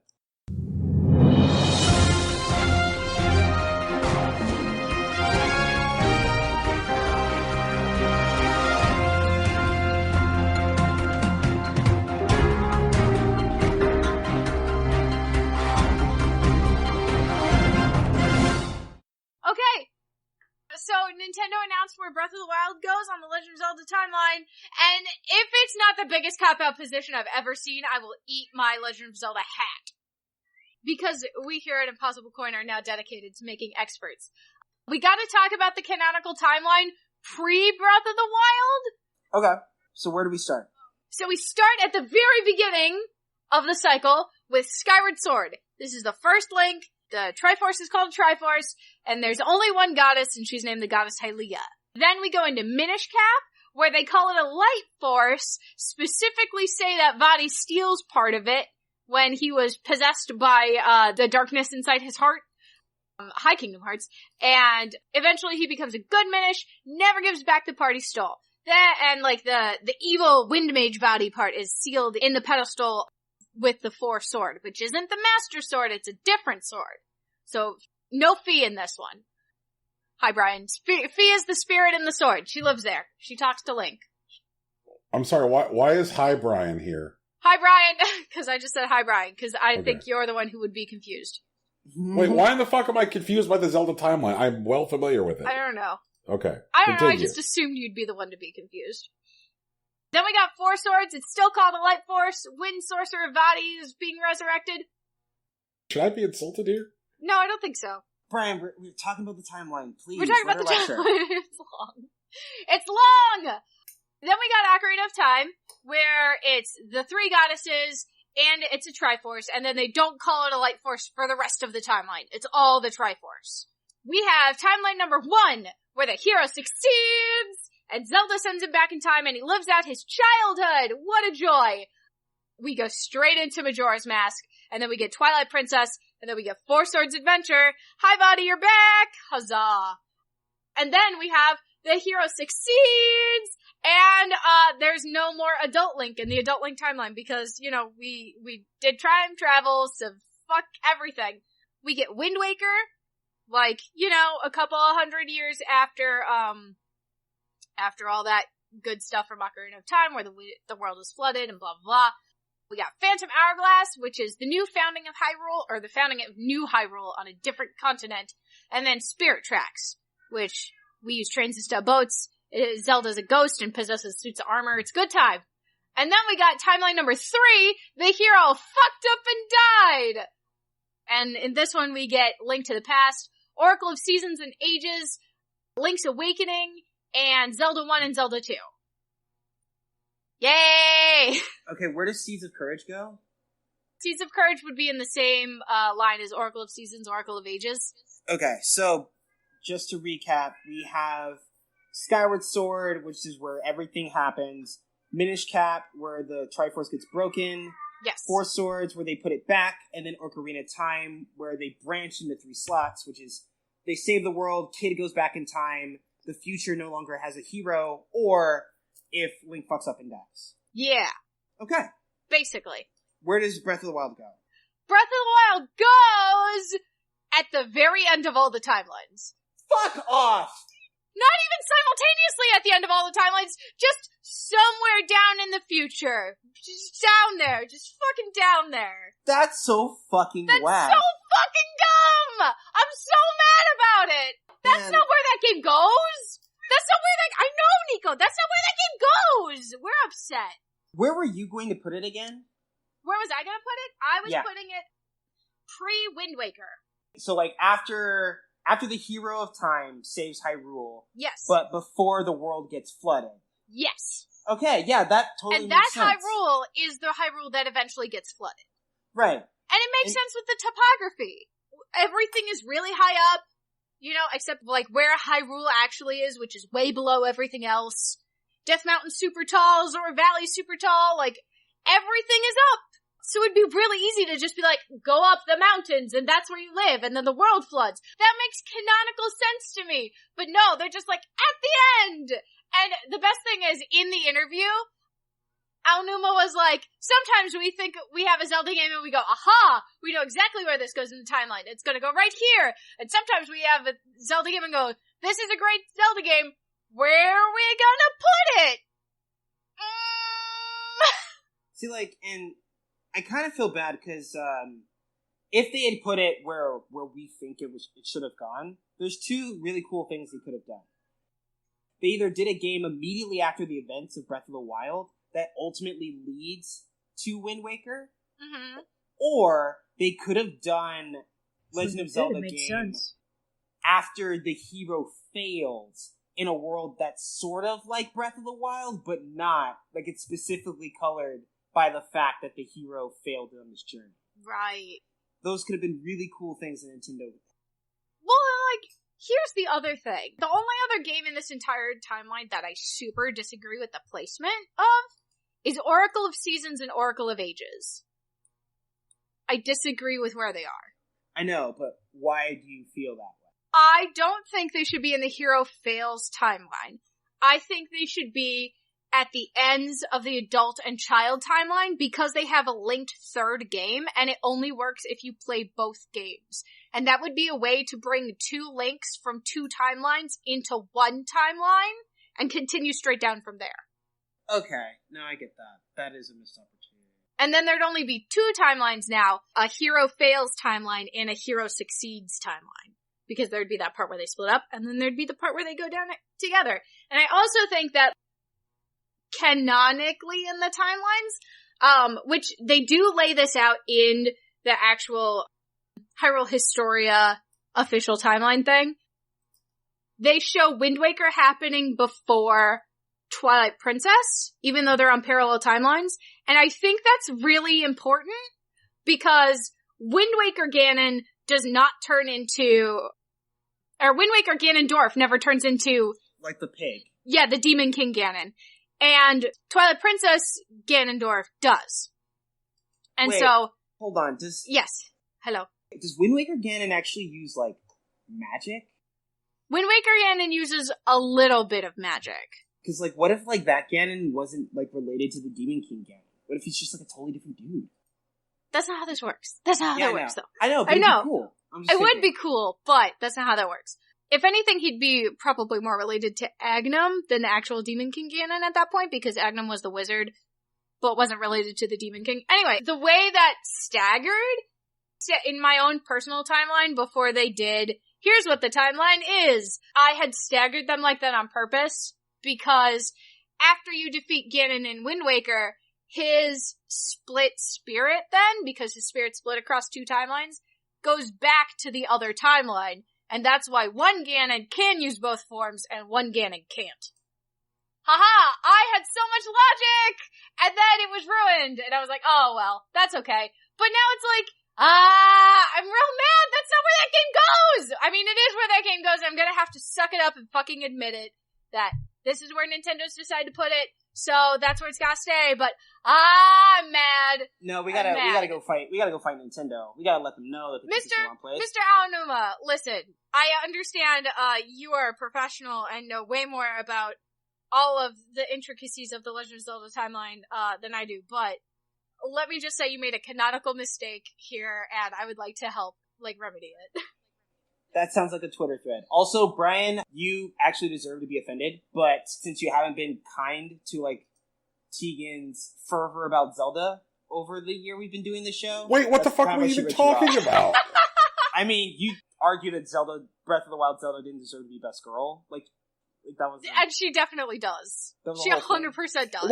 Wait, She's how... the best girl. I think you guys probably don't have a fundamental understanding of what kindness is, but continue. I know what kindness is! Okay, no, hold on. Now we just don't know what kind... Come on, man. Please. Okay, Brian, the reason that I say that is because I don't know if you listened to the episode of Super Fair and Incompetent where I spent literally 2.5 hours explaining the timeline to Joe. It was a long show. It did happen. I was there. I don't know if you listened to it. So I'm like, this is why you might be confused, because I don't think we went over that. I mean, where I was concerned was that there was this idea that, like, I was not aware of this bullshit, that I did not understand this bullshit. Oh, no. No, that's not where the concern is. Yeah, I understand this bullshit, and that's where I need to, like, weigh in here, because that's exactly what it is. This is bullshit. What are you mad about, man? This isn't bullshit. No, it's bullshit. And the reason I say it's bullshit... is that this timeline is the most weird, stupid, apologist bullshit. This is a series of video games that existed for multiple decades, and then somebody somewhere in a cubicle was like, oh shit, there's an internet now. Did you know that there's an internet, Bob? Like, oh god, there's an internet. We better let Inuma know. And they're like, okay, fuck. There's all these, like, trolls on the internet who are sitting there, like, connecting, you know, red thread and, like, you know, using, like, label makers. And large corkboards. Yep, and the whole fucking thing. And these people can't just accept, we make a Zelda game every couple years, and none of them are direct sequels to each other, and they just kind of go together sometimes. Okay, first of all, 2 of them are actually called Zelda 1 and Zelda 2. Also... like, this timeline shenanigans started happening almost immediately after Wind Waker. Not Wind Waker. Majora's Mask. Like, that's when the arguments really started, because, like, they were so close together, and they referenced so much of the same stuff. Right. And then Nintendo was like, yeah, this is the same Link. And they're like, wait, so does that mean there's a future without a Link? And everyone's like, fuck yeah, it does. Guys, I didn't interrupt you when you were taking this thing seriously. This is very serious business, Brian. No, it's horseshit. This is serious business. No, this is total horseshit. Like, no, it's not. It's serious business. The importance of it is a fabricated fucking illusion. Okay, video games are fabricated illusions, man. What's your point? No, my point is that there is no fucking Zelda timeline. None of these links... Yeah, there is! But there is. It's We're talking canonical! about it. It's right there! No, okay. I guess what I'm saying is that it is artifice. It is either magicked up artifice designed to satisfy an internet crowd, and if so, then what we should do is be like, well, this is what Nintendo has offered up to me. I should eat it and like it. Or accept the fact that, this is something that they only pulled out of their ass because of an internet crowd and go, it just goes wherever I want it to. You know, Oh, man. I disagree with both of those scenarios. Okay, imagine you're in a restaurant, right? And, Can it be Bomba? Okay, no, it's not even Bombo. It's Bombo, alright? It's their, off-brand cousin. It's Bimbo. They produce tacos for you with some sort of mystery meat. And you don't know what it is. You don't know where it came from. And you ask the chef, what's up with this meat? And he tells you, where it came from, that it's a specific dish native to, his village in Guadalajara. And that story gives you a connection to the food. And it makes the food better. Or sometimes it doesn't, obviously. But for a lot of people, it may. And I think that's what this timeline business does to Yeah, the games. and the people who are connecting to a taco because of that are assholes. I disagree. You no, think I'm thing. an Like, asshole? no, wait, no, wait. So you think I'm an asshole because I listened to the timeline? No, Tegan. All right. No, Tegan. Brian hates me! No, come on. See, this is what happens when people don't let me fucking finish. Okay, go ahead. Finish, man. I think that this analogy is specious because I think that what you are talking about in the context of restaurants, I think that kind of fetishization of chefs and cooks, personal experience is very much a shitty, fucking silly white person thing where people go and they're oh man, it's so authentic. The whole fetishization of authenticity in restaurants is I think generally is designed to obscure the fact that the person eating the food has no palate and is not able to discern any kind of difference in flavors unless the menu has an 8-page long description of Hernando grew up in a fishing village and you're man, fuck you. If I just put this taco in front of you and you knew nothing about Hernando's fishing village, you wouldn't know that it's a good taco. The fishing village exists, but it doesn't matter. I guess what I'm saying is it's still a good taco. The problem with the Zelda timeline thing, it's not like Hernando's fishing village. It didn't exist. It is something which is being magicked into existence to satisfy a group of people who insisted that it always existed. They're we believe there is a fishing village. And if they're told that there isn't a fishing village, those people are going to become upset. It's not a case of something where the existence of something doesn't necessarily impact the level of quality, this hypothetical taco fishing village, because it's always a good taco, and Zelda's not always a good game, but people have tied up this emotional resonance in something which didn't necessarily exist, but because of the way community works and because of the way fandom works now, these are folks who, through raw force of will, made a corporate entity speak to their fandom's interest. And we know that Nintendo is a company that, given enough pressure and enough time, will eventually buckle to loud fandoms. Please see inclusion of Ridley in Smash Bros. Ultimate. If people are loud long enough and are united on the internet, Nintendo will eventually just say, fuck, okay. But that doesn't mean that their planning is any better. That doesn't mean that they, as a corporate entity, they're invested in whatever the thing is the same way the fans are. Tegan is a better steward of Zelda's timeline than Nintendo is. I am? Yes. Aww. That's kind of my point, is that they don't give a shit. I take that as a compliment. They're okay, where does it go? I don't know. Because to them, it's item 900 on a 900 item long priority list. But there are people who, are passionate and invested, and for them, puzzling out a connection and, discernible thread between all these games, is a passion and is an investment, and it's something which, makes the game deeper and richer for them. It doesn't mean that that was something that Nintendo ever prioritized. It's something that they kind of stumbled into when they had to respond to a fandom. It is a cop-out, but I think it's a cop-out to a thing that they never prioritized. I guess to come back to the whole idea of restaurant analogies, it'd be like a restaurant changing the mints they put by the register when you pay. Okay. It's a thing which is already an afterthought, just being a different afterthought. So, like, when I say it doesn't matter, I guess what I'm saying, it's not that it doesn't matter to people like Tegan, because, like, obviously it does.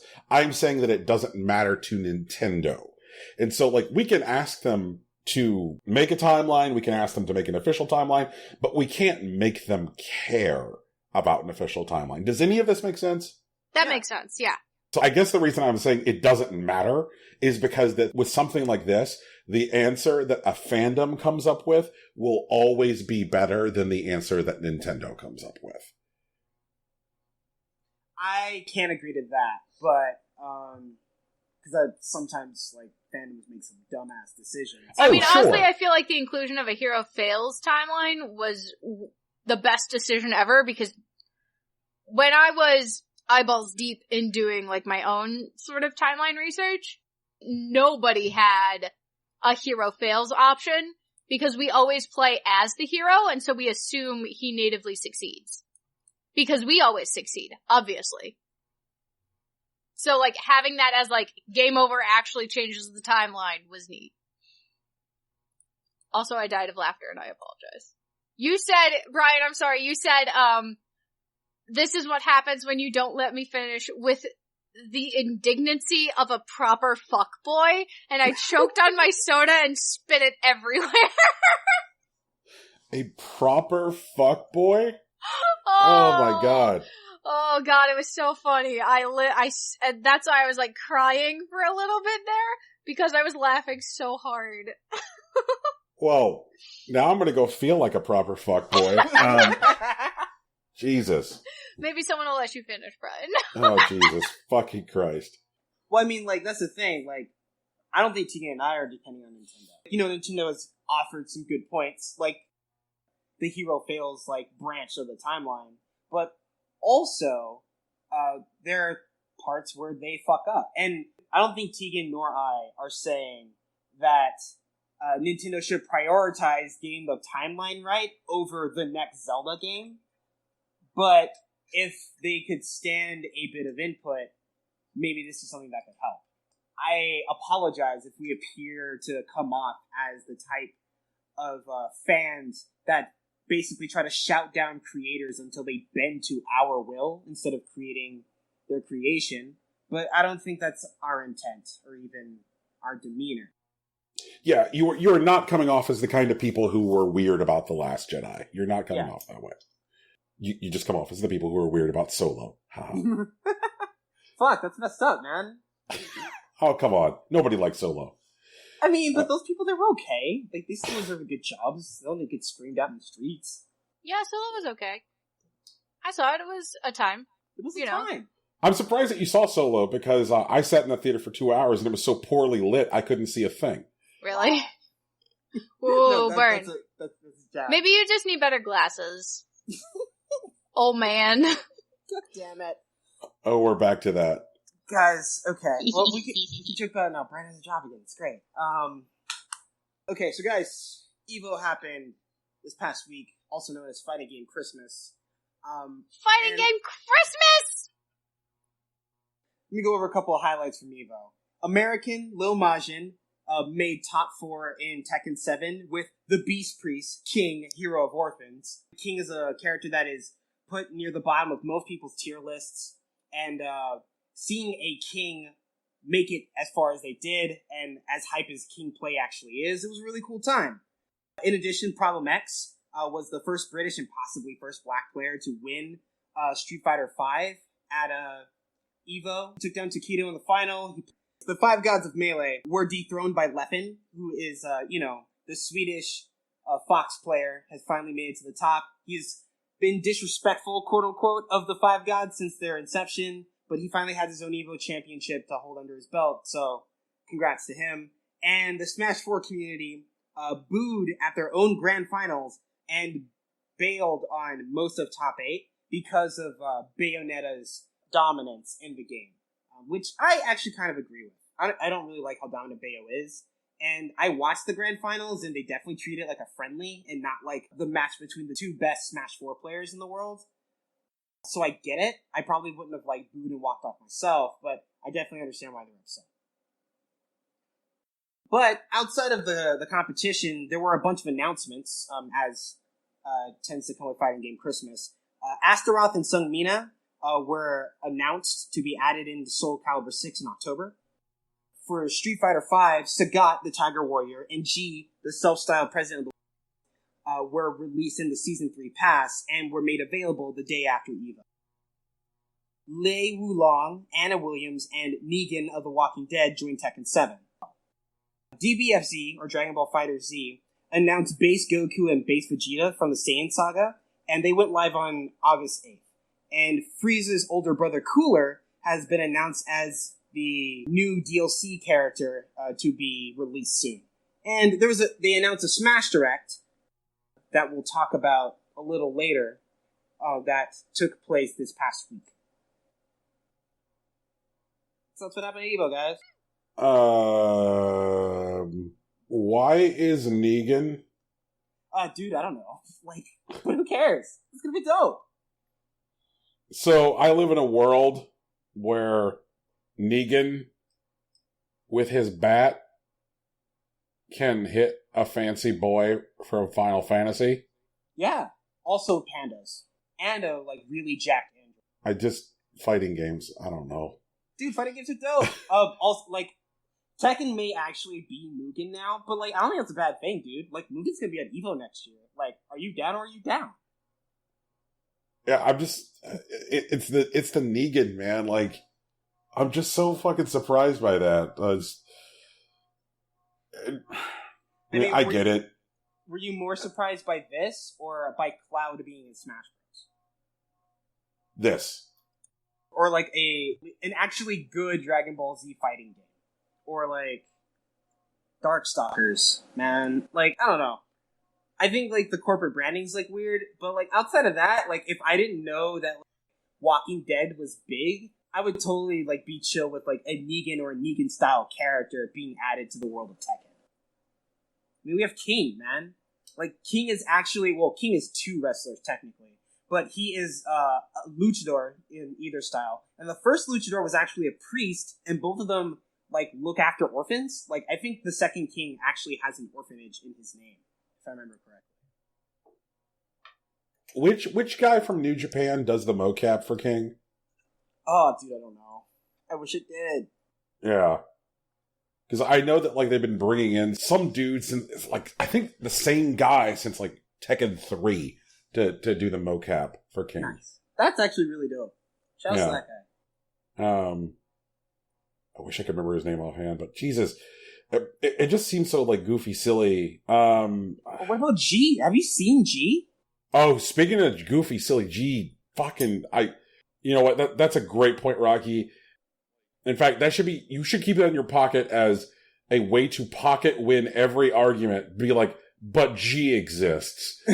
Like, G's actually wild. I mean, for people who aren't familiar with Street Fighter V, G is basically like blonde, super-powered Abraham Lincoln. What? Yes. Tegan, look at a picture of this right now. In fact, we're doing a segment called Tegan Looks at This Right Now. Okay. And is it J-I or... No, it's the letter G. Just G-S-F-V. Like, you just Google that. Okay. What the fuck? He's the president of the fair. world. He apparently draws power from the earth. Half his attacks have, like, Gaia in them. He has a barrier that just stops all projectiles, and it can anti-air. Like, he can anti-air, like, V-skill into, like, his super, so, like, he has crazy damage right now, and all sorts of weird bullshit, but he's dope. That guy looks hype, man. Who's this scary grandpa? Why are his arms gold? That's because they're coated in Gaia power, Tegan. What the fuck is Gaia power? Power of the earth. That's what makes him president of the world. Tegan, don't you know? Didn't you vote? I don't think I voted for him. Then I guess you lost the election, Tegan, because clearly the president of the world. I mean, to be fair, if he were running for office, I would probably vote for him anyway. Because I'd be afraid he'd murder me. No, he's a good guy. Is he a good guy? No, yeah, he's a good guy. What's his stance on global warming? Honestly, or climate change or whatever? He will do whatever it takes to protect this planet from evildoers. Okay, good. Then I'm for.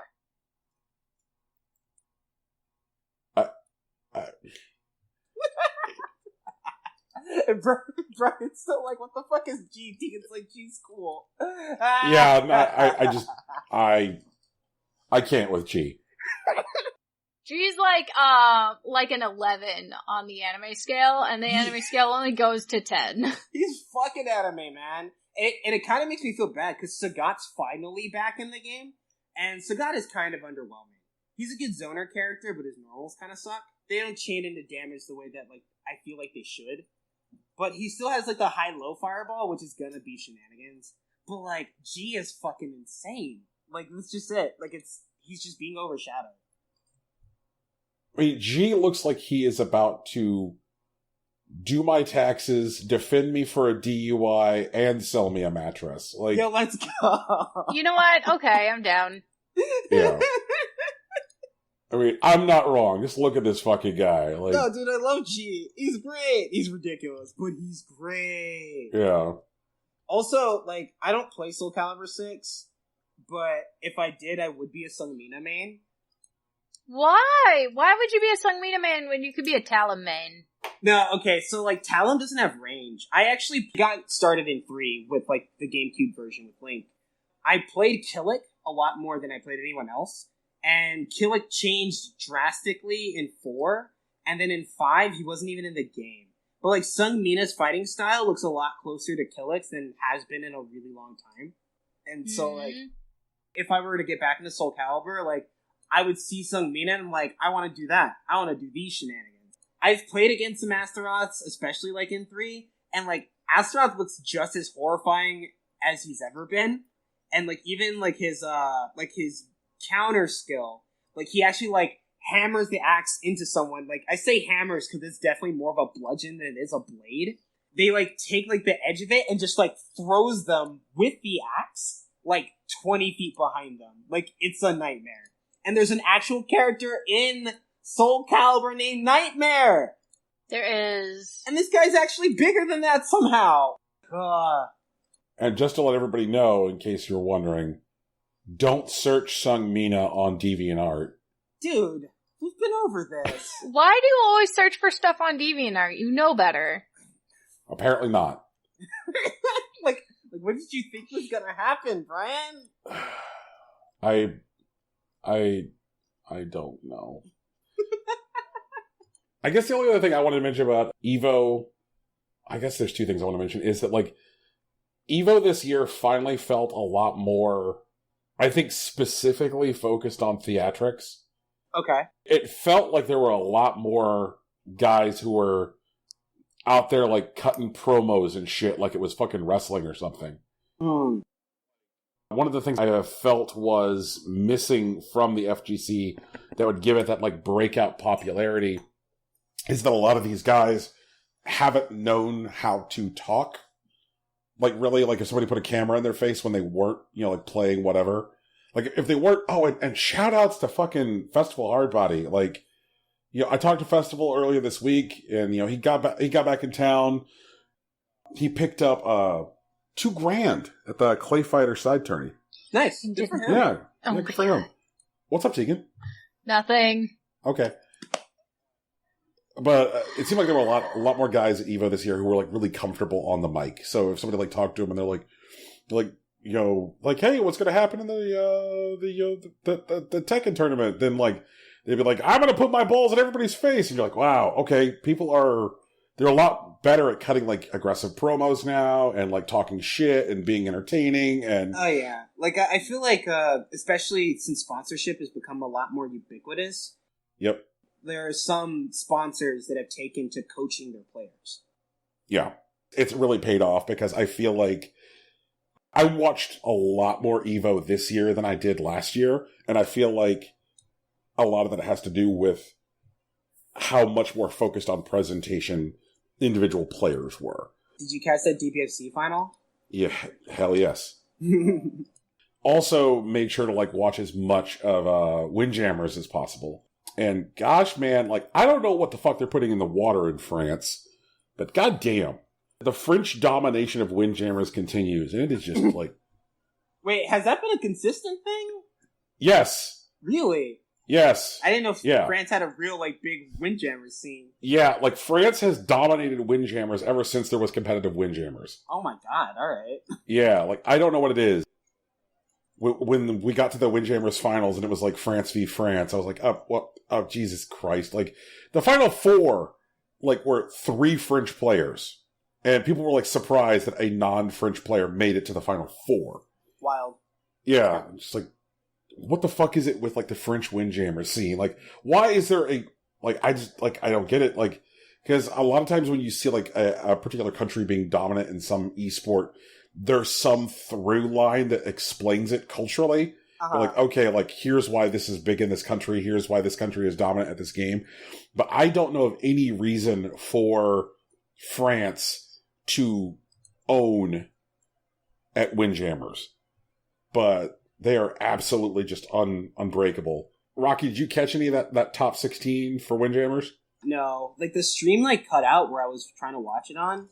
Mm-hmm. And so, like, I needed to go back and, like, watch it. That's also something that I didn't get to go back and do. It's pretty cool. Like, once somebody collected the bounty on Xavier Woods, he spent the rest of the tournament on commentary. That sounds about right. Yeah. Yep. How far did he get?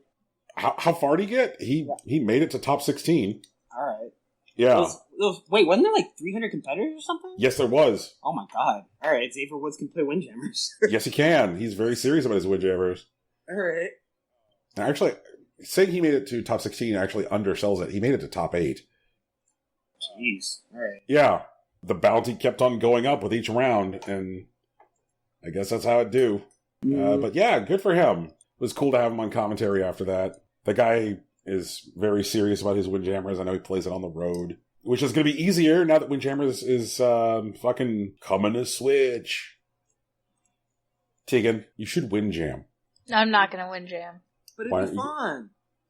I don't even... Nah. Brian, we'll just do it at Christmas. It's fine. That's a good point. It's an easy one. So I'm seeing here that there was a Smash Direct. So why don't you guys go ahead and talk about that, and I'll go ahead and make a sandwich. Brian, you're going to have to get this game. You're going to have to try it. I'll probably bring it. Go to No, guys, there's no doubt that I'm going to get the fucking new Smash. Like, I'm not, like, Smash adverse. I am adverse to the density and frequency of communication on Smash from Nintendo, if that makes sense. Like, I'm all about Smash. I don't think there's going to be any surprises left when this game actually comes out. Like, oh no, Waluigi's the final surprise, dude. He's going to be in the secret single player mode that they haven't told us about yet, that I totally know about, but that's a whole other thing. We're going to get to it. Waluigi's not in this fucking game. Continue. We gotta talk about Smash! Okay. So Brian's going to make a sandwich. So guys, there was a Smash Direct this week, and the reason they didn't tell us at EVO because there was way too much stuff they needed to tell us. It was like a 30-minute Direct, guys, about Smash. I know, it's weird, but... You mean it's great. It's they great. They had to announce that there are 6 more characters that they hadn't... Sorry, 5 more characters they hadn't told us about. So the first part is Simon Belmont and Richter Belmont are both going to be in the game. They started off saying that Simon was first, so they implied that Richter is the Echo character, or formerly clone character. But they also made a point to say that Simon borrows a lot of moves from Richter himself, so it's not exactly clear which one's the Echo. In addition, King K. Rool from the Donkey Kong series is going to make it into the game, as well as Chrom, who's going to be a Roy Echo, and Dark Samus from Metroid, who's going to be a Samus Echo. So, everyone's here! Wow! Yay! So then they announced that there are going to be 103 total stages with 900 different musical tracks. Oh my god. They also included that there's going to be the brand new Dracula's Castle stage from Castlevania, and Dracula's going to show up, quote-unquote, after some time. Fight everybody on the stage as a boss. They also announced New Donk City Hall as a stage from Mario Odyssey, but they are mostly focusing on returning stages. they've updated all the visuals for stages from previous games, with the exception of the the stages from the N64 game originally. Those stages, they focused more on the nostalgia factor. So they look cleaner, but, like, it's still the same stage you know. And each stage has an Omega mode and a Battlefield mode, so, like, really, there's over 300 stages. Yay! Tournaments can now take place on every stage! And that's not all, guys, but we'll come back to stages in a bit. They also announced a whole bunch of new assist trophies, including Alucard from Castlevania, Zero from Mega Man, unfortunately he's not going to be an Echo character, Nikki from Drawnout, Cap'n from Animal Crossing, and they've also included Rathalos from Monster Hunter. Yeah, we're not done with Monster Hunter yet. And Rathalos also appears as a boss on certain stages, so he'll just run around and just try to wreck shit anyways. They also included the Moon from Majora's Mask, Shovel Knight from his game Shovel Knight, and a handful of new Pokemon, including Vulpix, Alolan Vulpix, Mimikyu, Solgaleo, Lunala, Alolan Executor, and Ditto. Woo! They did a lot with those too. I'm really excited to do Poke Battles, which is my favorite thing. It's just all Pokeballs is the only item drop. You stand on opposite ends of the stage and you just throw the Pokeballs at each other. It's a good time. Anyway, they also announced a handful of new items. Death's Scythe from Castlevania, which is a one-hit KO to opponents with high amounts of damage. The Ramblin' Evil Mushrooms from Earthbound, which reverse the affected player's mobile controls. Bombers from Kirby, and you hold it above your head and it sets off a massive explosion.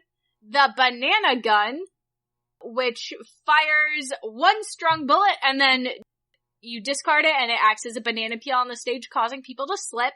The Killing Edge, which is a sword that deals double damage and knockback when it's glowing. The Master Ball, a Pokeball that only contains a legendary Pokemon. And the Rage Blaster, a laser gun that deals more damage the more injured the user is. I know, dang. They've also announced a series of new modes, including Squad Strike, where you can basically do crew battles, 3v3s or 5v5s in elimination-style battles. There's also the Ultimate Cup Tourney, which allows players to input up to 32 participants to create a tournament bracket, kind of like Melee. Each fight can be up to 4v4. There's Smashdown mode, where previously selected characters can't be available after they've been picked once, so you can have like two people go through the entire roster without repeating characters. And then there's a new mode called Stage Morph, where you can take two completely different stages and the maps will actually transform from one stage into the other while the match goes on. Mm-hmm. So, if you take that 300 stage thing that we had before, and you can take each stage and add one to the other. Wait, I can't remember. Is that 300 times 2, or is that 300 times 299? Oh, Jesus. I don't know. Too many combinations! Lots of combinations! Mix and match your favorites! Also, they added a new training mode that also features a grid, so you can like see the launch paths for when you hit a character with a certain attack. And it comes with 3 lines. One where like you see how far your opponent would move if they had 0% damage. One where it sees how far they'd move given the current amount of damage that they have. And a baseline line for when they have 100% damage. It's really good for planning out combos. I'm really interested in playing with it. Mm-hmm. It's gonna be super fun. They notably did not talk about the single player mode, and there was a part of the Smash home screen that they showed that was left blurred out to talk about later. The rumors are it's a spirits mode referencing the opening cinematic where Luigi fucking died! He's Poor not dead. Luigi! He died! His soul's just outside of his body. We just gotta put it back. That's it. Press F to pay respects! To be fair, Nintendo EU did tweet out that Luigi is actually fine. So, don't worry. Don't mourn him. He's okay. Also, speaking of the EU is apparently releasing a limited edition of Smash Ultimate that comes with a Nintendo GameCube controller, a GameCube controller adapter, and a copy of the game. We know it's EU because it uses the EU rating system on it, and so it might be a European exclusive because there hasn't been any announcement that it will be available anywhere else. So that's the Smash Direct. Yep. What a time to be alive. What a time to be alive. I saw the moon and I was like, fuck. No, I was tripping out over stage morph and like crew battles. I'm so excited. Like, you can turn your Switch into an iPod, you just plug it in, and then you can play all the music. And you can select whatever music you want for the stages that match the same game. That's fucking great. You can customize your own playlist on your matches. Like, you don't like that certain... Actually, it's not even limited to games. Like, you can take, like, any song from the list and make a custom playlist and attach it to a stage. But also, like, for the stages, if you like a particular song that is featured on one of the other stages from the same game, you can have that play during your fight. Yeah, Which is sweet! I'm fucking hype. I'm ready. But we can't... It's not coming out until December 7th. Oh, that means it doesn't qualify for GOTY this year. It's next year's GOTY. Oh, no! Oh, yes! We have a whole year to fucking kick the shit out of everybody. It's gonna be good. I'm down. I'm down. Brian, you down? I am down. I just wish they would talk about other games. Like, I have no problem with any of this stuff. All this stuff sounds good, but I also don't think that their first Nintendo Direct after E3, considering what the E3 one looked like, should have been 30 minutes on Smash. Brian, let me smash. I'm excited because a lot of times when they add new stuff into Smash, it's usually also a tease for stuff to come. So with all this Castlevania stuff, that makes me excited that there might be a Castlevania game headed to the Switch. Ha! Ha! Ha! Ha! Alright, one second. Why are you laughing? Ha! Because you just implied that Konami makes video games. I mean, it could be a port from a previous game in the eShop. Still a Castlevania game on the Switch. Look, Konami does not... Alright. Konami does not make video games. They're not a video game company. They are a crime company that sometimes makes health clubs. That is Konami. Are you talking about Yakuza? No. I mean actual crime. I was saying that Konami is a criminal enterprise. Why? Are they? Because they're a criminal enterprise. Are they really? Is this a bit? No, they're all mobbed up, Tegan. Konami is a dirty company. They're fucking bad. What? They're evil. What? They're an actual evil company deeply invested in actual Japanese crime. As opposed to fun fake Yakuza on the video games, they're actual Yakuza. Oh. Yeah, and they don't That really make makes video me games sad. anymore. Yeah, like, they make, like, what? One soccer game a year, and that's, like, it. Oh. That's why everybody was so baffled when they announced Bomberman R, because they're like, what the fuck? Like, what is this? You know, like, I just, I don't see... So their total non-soccer game output for the last 5 years is Metal Gear Solid 5, Super Bomberman R, and then Metal Gear Survive. That is their total non-soccer game output in the last 5 years. No, I mean, as much as I would love there to be new Castlevania, there's not going to be new Castlevania. It's a bummer. Oh. Yeah. The best thing that could happen to Konami IP is Konami sells their IP.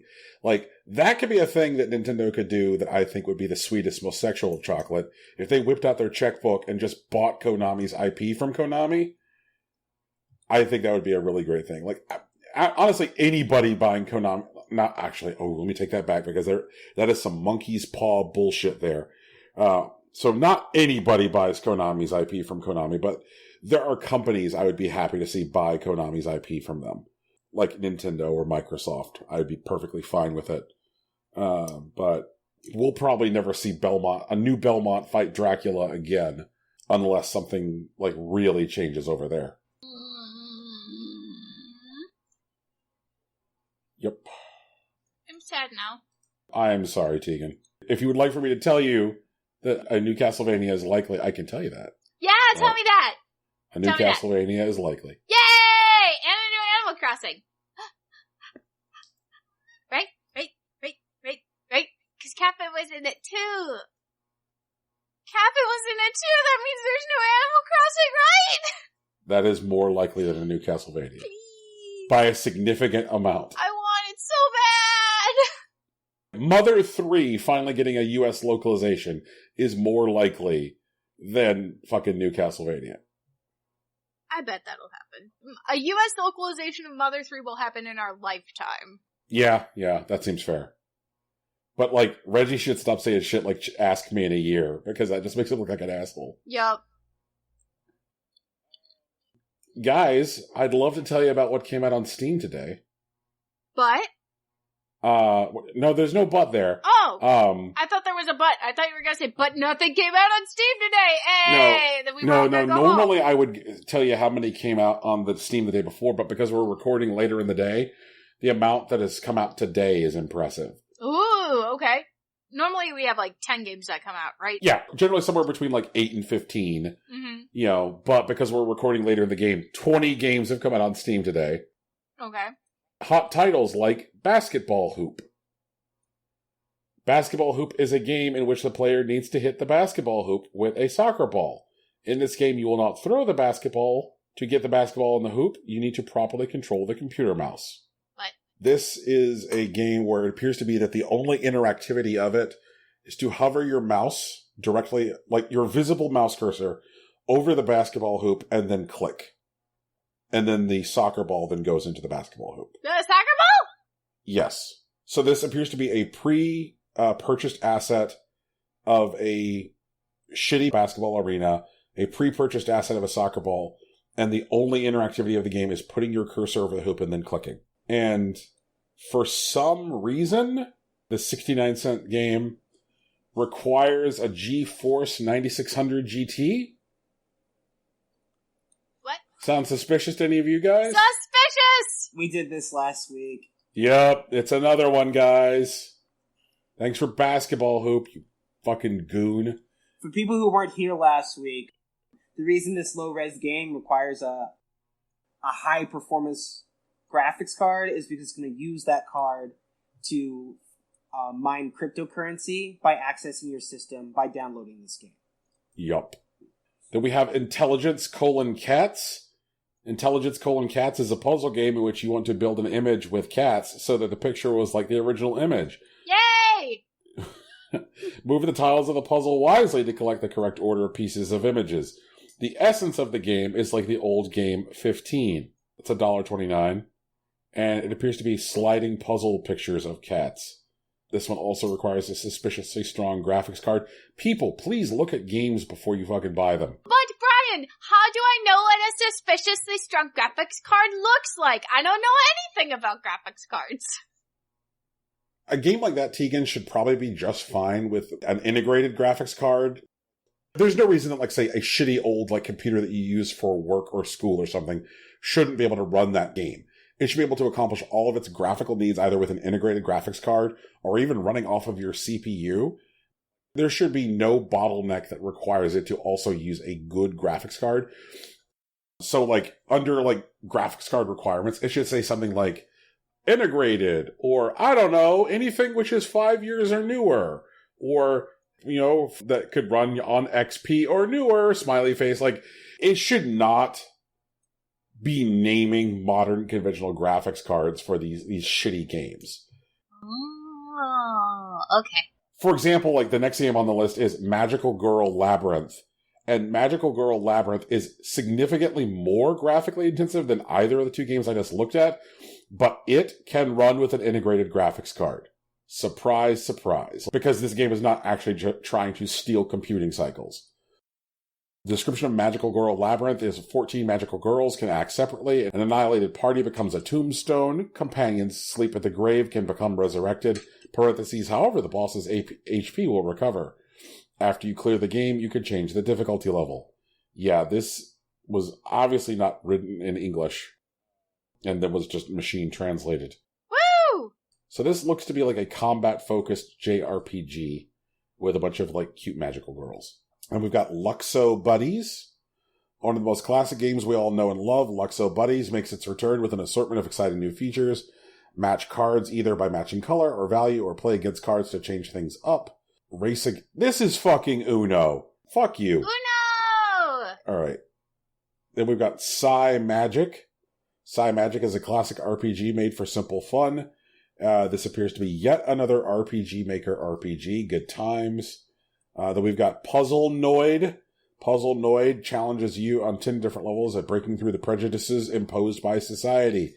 Differently of other games of its gender, Puzzle-Noid develops the player's perception of making your vision go beyond what is visible, at the same time tests your deductive capacity. What? The fuck? What does that mean?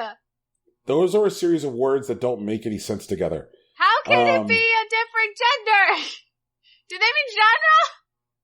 No, they use the word gender again in a different place in the description. How does a game have a gender? We're gendering our games now. Oh no! Talking about me with phrasing. We're going to talk to Puzzle-Noid about phrasing. Next up we have Walk on Arrow, an innovative hybrid of archery and complete freedom of movement. Possible only in VR.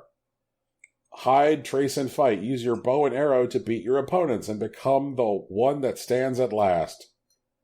Oh my god, I just looking at this trailer, I'm nauseous. Like, I'm not even sure how I could do this in VR. Well, it's only possible in VR, Brian. Yeah, only in VR. Okay, that's a good point. I should have looked at this in VR. Next up is Miami Cruise. Miami Cruise is a game inspired by retro wave aesthetics. Take a ride and chill out. Okay, alright, so this is for all those dumb kids who like Vaporwave. You don't like Vaporwave? No, right. we're cool. We can't like Vaporwave now? Vaporwave is alright, Tegan. There's no genre called Vaporwave. Tegan, no, Brian. Brian, Vaporwave is a thing. It is barely a thing, but it is a thing. There are bright neon colors. There are pseudo-hip-hop beats. Yeah! And like an 80s roller skate vibe. And in what timeline does Link have Vaporwave? In the most future timeline. in Zelda 2077. Okay. Yes. So in The Legend of Zelda, The Chronicles of Neon, Link has the Vaporwave. And like a acid-colored jean jacket. And like free-floating like Greek sculptures which are wearing sunglasses. I mean, that kind of sounds dope. Man. All of the temples for the Hylian goddesses are like lit up in the appropriate colored neon lights. Can I skate everywhere? Yes. No, you can only skate in Neru's temple.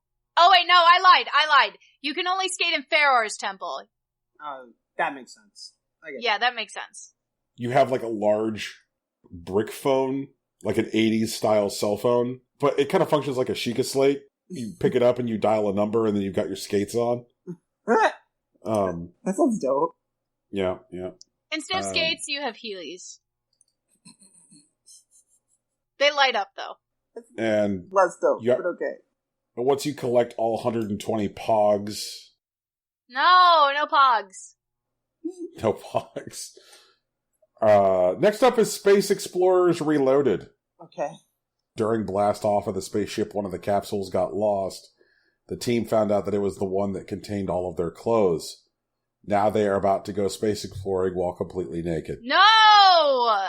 This is the actual description of this video game. I disapprove of this video game. I'm going to read a screenshot. Commander Arya says, "As commander of this ship, I claim the right of first night. Theo, you will sleep with me." No!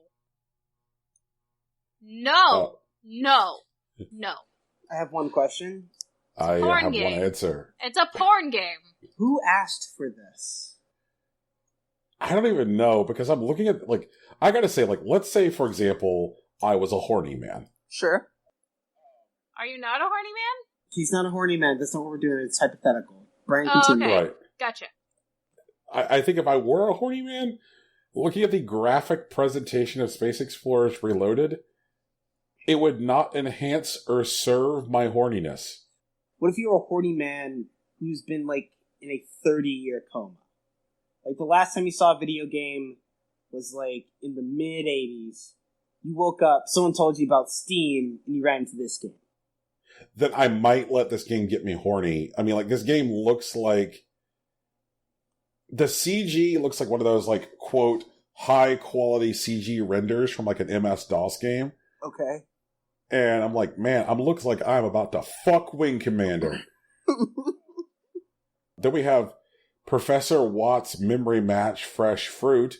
It's a match game with fruit. Who gives a shit?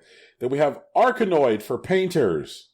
Oh, we're just using other people's IP now in our titles. Fucking Steam. Isn't that actionable? Yes, it is. I guess I've got yet another thing I should report. You in the game Arkanoid for Painters will have to destroy them. To do this, you will need to have the ball floating in water. God, I hate video games. Next up is Wario Zombie Battle Royale. Wario Zombie Battle Royale. This is a huge fight in the deathmatch mode. Modifying the 2D top-down shooter takes you to a world where you have to fight for your own life. Not sure why they called it Wario, but hey, good for them. I think that's probably actionable. I mean, it probably helps that there is no Wario in it. Then there's The Wandering's Dragon. This game takes place in a distant past where dragons lived on the ground and people hid in castles. Wow, this looks like complete shit. Let's take a... Yep, that's what I thought. All right. God damn it.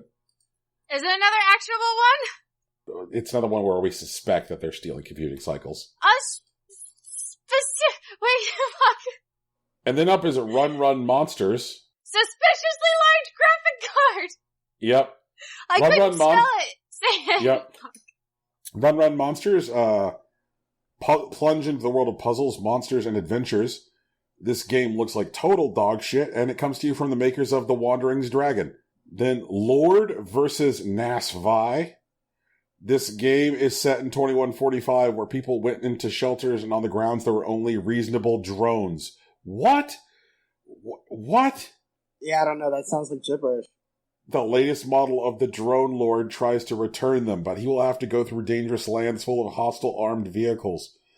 Go on the road right now so as to not waste precious time, but do not forget you are also mortal and need tactics and extreme caution to carry out the mission. An interesting quest platformer definitely will not let you get bored and will not leave you indifferent. Levels filled with enemies do not allow to relax, but at the same time do not strain unnecessary complexity, and colorful graphics give the gameplay a twist. You will have to feel for yourself the whole atmosphere of 2045 and will feel like a sensible machine. A sensible machine! What does that mean? What does that mean? Why do I feel like a sensible machine? Things that make G and Street Fighter seem like he makes sense.